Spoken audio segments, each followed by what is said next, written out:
Hi guys, good morning! Welcome to my channel. Ito po yung aking alagang pusang si Mikmik.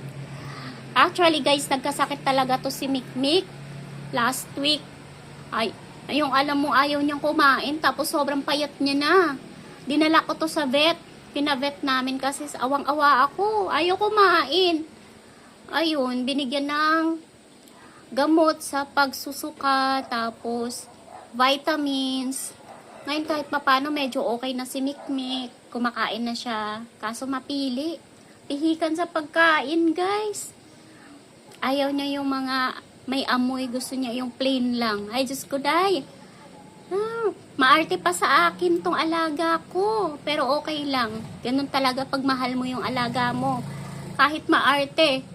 Ibibili mo talaga ng pagkain yan. Napakabait kasi nitong pusang to. Ito yung kauna-unahan naming pusa na yung simula kuting pa lang siya, yung nagmumuta-muta pa lang at gumagapang-gapang sa baba dahil iniwanan ng nanay. Kinuha ng asawa ko. At eto na siya ngayon, guys. Alam nyo ba, nung baby to, nung bagong pulot namin to, wala pa kaming alam sa pag-aalaga ng kuting. Meron akong bear brand na ayaw ko. Yun yung pinagatas ko sa kanya. Yung pala, masama pala yun. Pero buti na lang, nabuhay pa din siya, guys. Kasi nga, wala talaga kaming alam sa pag-aalaga. Ang alam lang namin, kailangan niya ng gatas. Ayun, tinan mo, lumaki naman ng ganito. 5 years old na, napaka-sweet. Sa lahat ng pusa ko, ito yung sobrang sweet. Lalaki to si Mikmik. Hindi ko kasi alam anong ipangalan sa kanya. Tsaka, dati nga, hindi ko alam kung ano yung gender. Ang alam ko kasi, babae siya. Tapos, nung lumaki na, may tumubo. May itlog pala siya. Pero Mikmik na yung pangalan niya. Kaya hanggang ngayon, si Mikmik to. Sobrang love namin tong pusang to, guys.